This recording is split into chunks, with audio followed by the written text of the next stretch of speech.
પતિ પત્નીની આ સ્ટોરી દોસ્તો છેલ્લા સુધી જોજો, તમને ગમી જશે।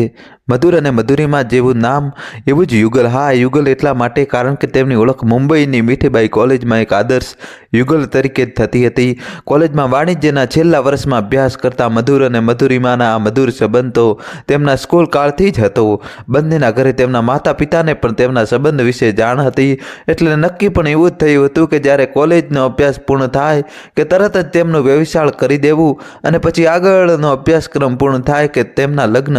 સમયનું ચક્ર ફરતું રહ્યું। કોલેજની વાર્ષિક પરીક્ષાઓ પૂર્ણતાને આરે હતી અને આ તરફ મધુર અને મધુરીમાના કુટુંબના વ્યવસાયની તૈયારીનો આરંભ થયો અને એ દિવસ પણ આવી પૂગ્યો જે સપનું મધુર અને મધુરીમાએ સેવેલું હતું તેનું પ્રથમ સોપાન પૂર્ણ થઈ રહ્યું હતું।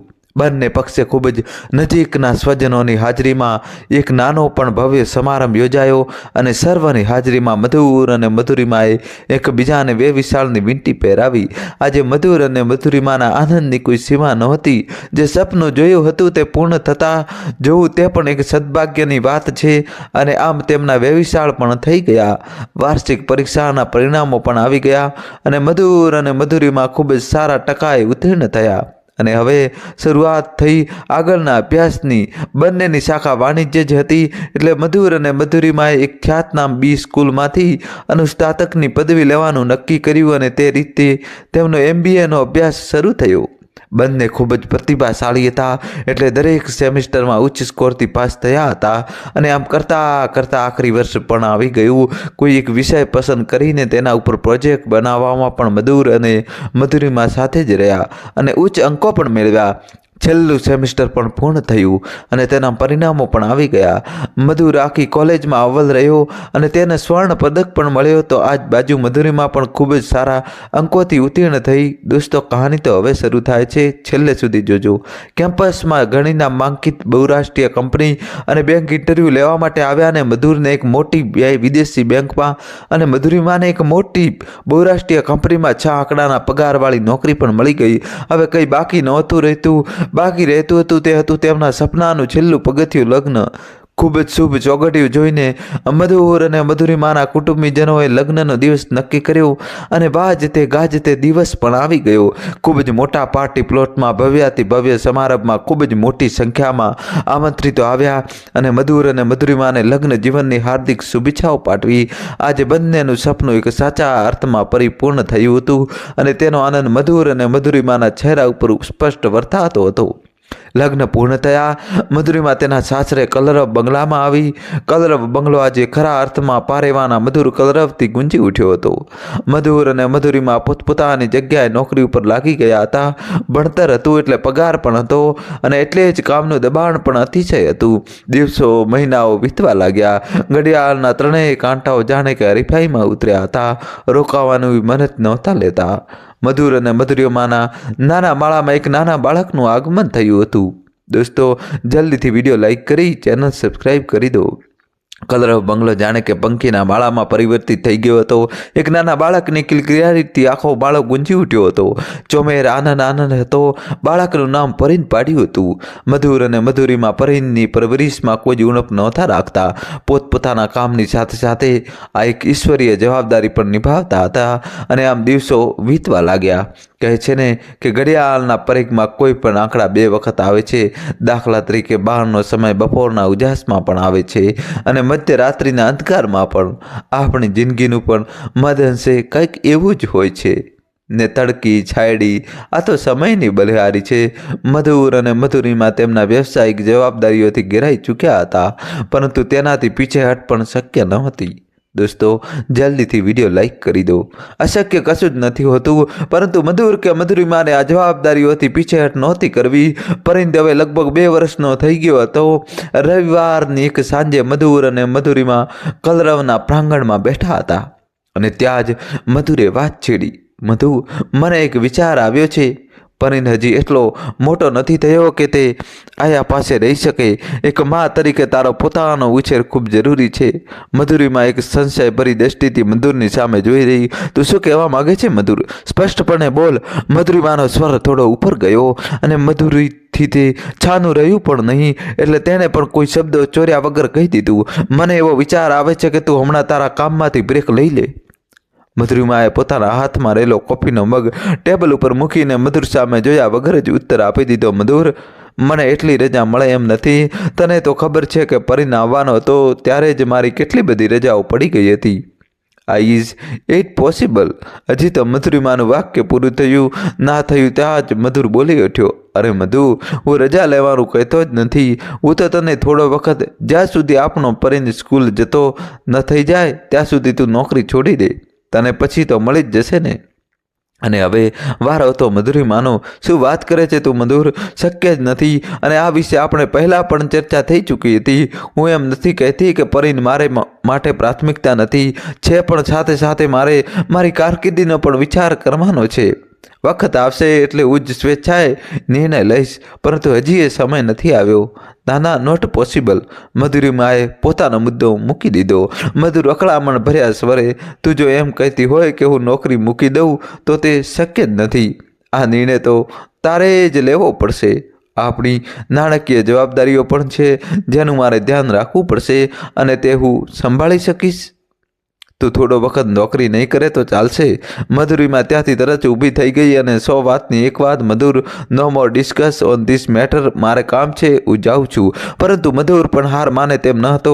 મધુ, વેઇટ અ મોમેન્ટ. તું આવી રીતે ચર્ચા છોડીને ના જઈ શકે. આપણે એક તારણ ઉપર આવવાનું છે અને મને લાગે છે કે તારે નિર્ણય લેવો પડશે. અને હું તને કહું છું. મધુરના સ્વરમાં આજે હુંકાર આવી ગયો. મધુરિમાનો ચહેરો તમતમી ગયો. વેધક નજરે મધુર સમક્ષ જોઈને, લુક મધુર, તું જો જિદ્દી છે તો હું પણ એટલી જ જિદ્દી છું. અને તને તો ખબર છે કે મારી કલાક પહેલાં પણ ના હતી અને આ ઘડીએ પણ ના જ છે. Now, I don't want to discuss any more. અને આજે જાણે કલરવનો રવ જાણે બદલાઈ ગયો હતો. આજે કલકલાટ જાણે કે કર્કશ થઈ ગયો હતો. થોડે દૂર આયા સાથે રમતો પરિંદ આ બધી સાંસારિક વાતોથી અજાણ તેના માતા પિતાને અજ્ઞાનતા ભરી દ્રષ્ટિએ જોઈ રહ્યો હતો.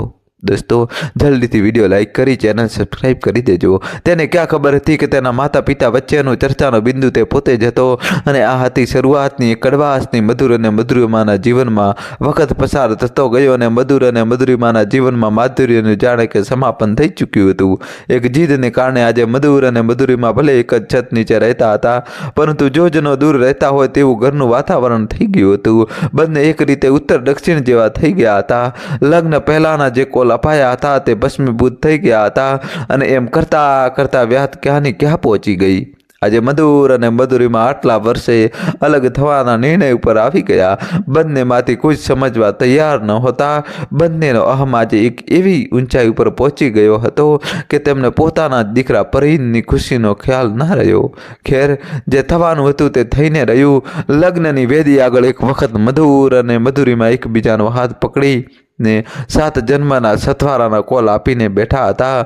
અને આજે નામદાર કોર્ટની સમક્ષ એક બીજાની સામે અલગ થવાના નિર્ણય સાથે ઊભા હતા. કોર્ટનો નિર્ણય આવી ગયો.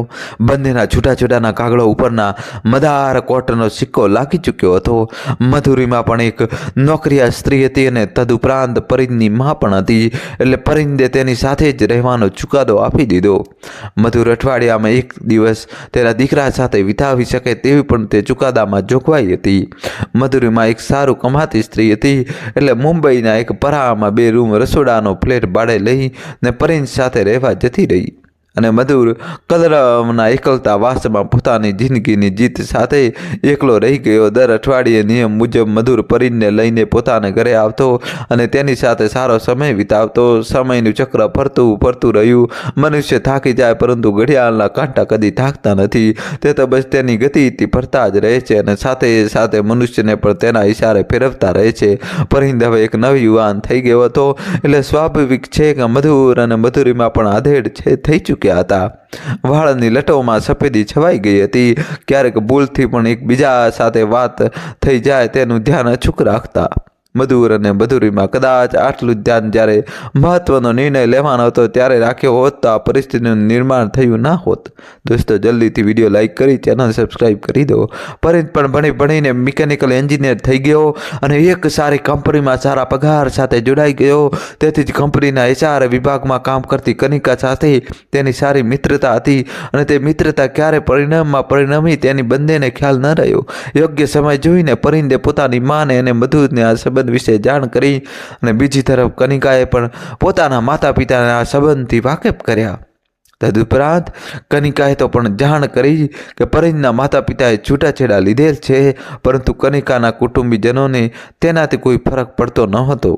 વાત આગળ વધી અને યોગ્ય સમયે ઘડિયા લગ્ન પણ લેવાઈ ગયા. કનિકા પરિણ સાથે તેના ફ્લેટ ઉપર આવી ગઈ. મધુરીમાં તેની કંપનીમાંથી ખૂબ ઊંચી જગ્યાએથી નિવૃત્તિ લીધી હતી, એટલે પૈસે ટકે ખૂબ નિશ્ચિત હતી. તે લોકો હવે મોટા ફ્લેટમાં રહેવા આવી ગયા હતા. મધુર હજી પણ કલરવમાં જ રહેતો હતો અને તે પણ નિવૃત્ત થઈ ગયો હતો. પરિણ અને કનિકાનું લગ્ન જીવન ગાડીના પાટે દોડવા લાગ્યું હતું. મધુરીમાં પણ પોતાનું નિવૃત્ત જીવન શાંતિથી વિતાવી રહી હતી. વખત બદલાઈ ચૂક્યો હતો. આ મધુર અને મધુરીમાનો જૂનો વખત નહોતો કે જેમાં સ્વભાવ ઠરેલ હોય, તેમ છતાં પણ મધુર અને મધુરીમાને તો જાળવી નહોતા શક્યા. તો પછી કનિકા અને પરિણ તો અત્યારના જમાનાના હતા. તે લોકોમાં તો સહનશક્તિનો અભાવ અવશ્ય હોવાનો જ. ઘરમાં કોઈને કોઈ કારણોસર કોઈક વાર ખટરાગ થઈ જતો. મધુરીમાં આ બધું નિહાળી રહી હતી.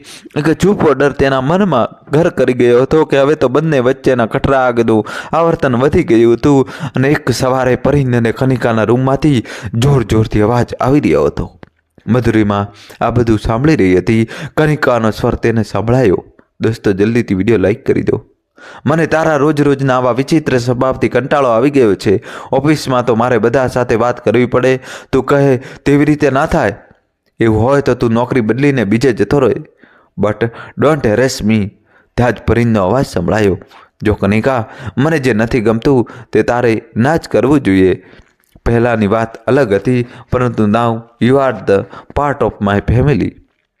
મધુરીમાં આ બધું આઘાતથી મારી સાંભળી રહી હતી. તેને થયું કે આ ઇતિહાસનું પુનરાવર્તન ના થાય તો સારું. હજી તો આ વિચારોમાં હતી ત્યાં જ કનિકાનો અવાજ આવ્યો. મને તારા આવા સ્વભાવની ખબર હોત તો મેં ક્યારેય પણ તારી સાથે લગ્ન કર્યા હોત. છેવટે તો તું પણ તારા મા બાપનો જ દીકરો ને. મને પણ શું દુર્બુદ્ધિ સૂજી કે તારી સાથે લગ્ન કરવાનો નિર્ણય લીધો. અને આ સાંભળીને મધુરીમાને આઘાત લાગ્યો કે આ પોતે કરેલું ભૂલનું પરિણામ હવે જીવનની ઢળતી સંધ્યાએ ભોગવવું તો નહીં પડે ને. અને આ ઝઘડા તો હવે રોજના થઈ ગયા. ઘરનું વાતાવરણ અતિશય બગડી ગયું હતું. કોઈ એકબીજા સાથે વાત નહોતું કરતું. મધુરીમાં કંઈક પૂછતી તો જવાબો પણ વિચિત્ર રીતે મળતા હતા. અને એક દિવસ સાંજે પરિણ ઓફિસેથી વહેલો ઘરે આવી ગયો હતો. તેની થોડી જ વારમાં કનિકા પણ આવી પહોંચી. મધુરીમાને કંઈ સમજાયું નહીં, પરંતુ થોડી વાર થઈ હશે અને દિવાન ખંડમાં પરિણ અને કનિકા પણ આવી ગયા. યુદ્ધ પૂર્વેની શાંતિ પ્રવર્તી રહી હતી. મધુરીમાના મનમાં સંશયના વાદળોએ ઘેરો ગાલ્યો હતો. અને ત્યાં જ અચાનક પરિણે બોલવાની શરૂઆત કરી. મમ્મી, કદાચ તમને ખ્યાલ આવી ગયો હશે આટલા વખતમાં કે મારા અને કનિકા વચ્ચે મોટે પાયે વિચારોના મતભેદ રહ્યા છે. આવી પરિસ્થિતિમાં અમે બંને સ્વેચ્છાએ નિર્ણય લીધો છે કે પરસ્પર સંમતિથી અલગ થઈ જવું, અને તે પણ હમણાં જ, કારણ કે અમારી હજી બાળક નથી, એટલે સરળતા પણ રહેશે. જો એવી કોઈ જવાબદારી હોત તો ખરેખર અઘરું પડી જાત. જે વાત તમારા અને પપ્પા વચ્ચે ઊભી થઈ હતી ત્યારે તો હું હતો, અને મને જ ખબર કે મારે કેટલું સહન કરવું પડ્યું હતું.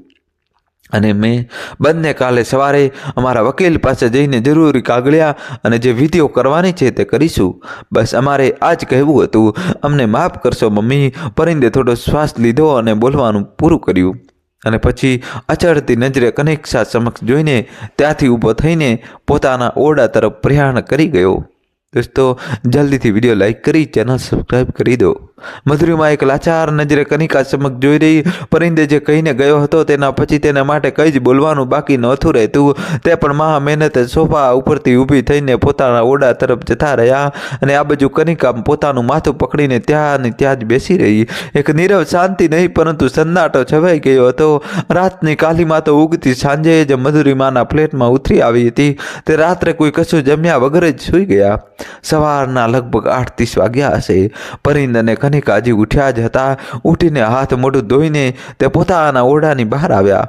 અને તેમની આંખો તો બહારના ઓરડાનું દ્રશ્ય જોઈને ફાટી જ રહી ગઈ. એવી જ હાલત કનિકાની હતી. પરિણને તેની આંખો ઉપર વિશ્વાસ નહોતો બેસતો કે પોતે શું જોઈ રહ્યો છે. દિવાન ખંડના સોફા ઉપર તેના મમ્મી એટલે કે મધુરીમાં અને તેના પપ્પા એટલે કે મધુર ચાની ચુસ્કીઓ સાથે છાપા વાંચી રહ્યા હતા.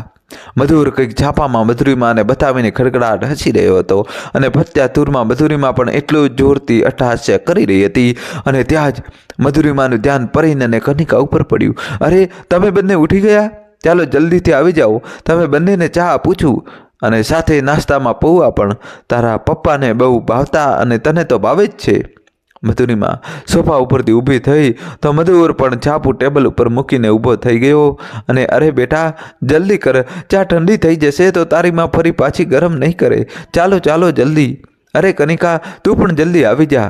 પરિંદ અને કનિકા તો વિસ્ફારિત નેત્રે આ બધો તાલ જોઈ રહ્યા હતા અને ત્યાં જ અચાનક પરિંદ અને કનિકા એકબીજા સામું જોઈને જોરથી હસી પડ્યા અને એકબીજાને તાળીઓ આપી અને ફરી પાછા હસવા માંડ્યા. હવે આશ્ચર્યચકિત થવાનો વારો મધુર અને મધુરીમાનો હતો. તેઓ એકબીજા સમક્ષ જોઈ રહ્યા અને મધુરથી રહેવાયું નહીં. બેટા, શું છે આ બધું? મને તારી મમ્મીએ ગઈકાલે મોડી સાંજે ફોન કરીને સગળી વાતો કહી અને અમે તરત જ નક્કી કર્યું કે જે થાય તે, પરંતુ અમે અમારા વર્ષો જૂના ઘા ભૂલીને ફરી પાછા એક થઈ જઈએ અને તમને પણ સમજાવીએ. પણ તમે તો... અને પરિંદે વાતનો દોર પોતાના હાથમાં લઈ લીધો. પપ્પા મમ્મી, સૌથી પહેલાં તો એક વાતનો પોડ પાડી દેવું કે હું અને કનિકા અત્યાર સુધી ફક્ત અને ફક્ત નાટક જ કરતા હતા. તમને બંનેને ફરી પાછા ભેગા કરવા માટેનો અમારો આ પ્રયાસ સફળ થયો. મારી અને કનિકા વચ્ચે કોઈ જ મન કે મતભેદ નથી અને અમને એ વાતનો અતિશય આનંદ છે કે તમે બંને ફરી પાછા તમારી જીવનની સંધ્યાએ ભેગા થયા છો. થેન્ક યુ મમ્મી અને પપ્પા. અને આટલું કહીને પરિંદ અને કનિકા મધુર અને મધુરીમાં તરફ જઈને તેમને ભેટી પડ્યા. દોસ્તો, જલ્દીથી વિડીયો લાઈક કરી દો. મધુરીમાનો ફ્લેટ આજે ખાલી થઈ ગયો હતો. આખું કુટુંબ આજે પંખીઓ જેમ સાંજ પડે અને પોતાના માળા તરફ કલરવ કરતા જાય તેમ કલરવનું આંગણું આજે ખરા અર્થમાં પંખીઓના કલરવથી ગુંજી ઉઠ્યું હતું અને ફેમિલી પાછી ફરીથી મળી હતી. દોસ્તો, કહાની કેવી લાગી કોમેન્ટ્સમાં તમારે જય શ્રી કૃષ્ણ લખવું જ પડશે. વિડીયો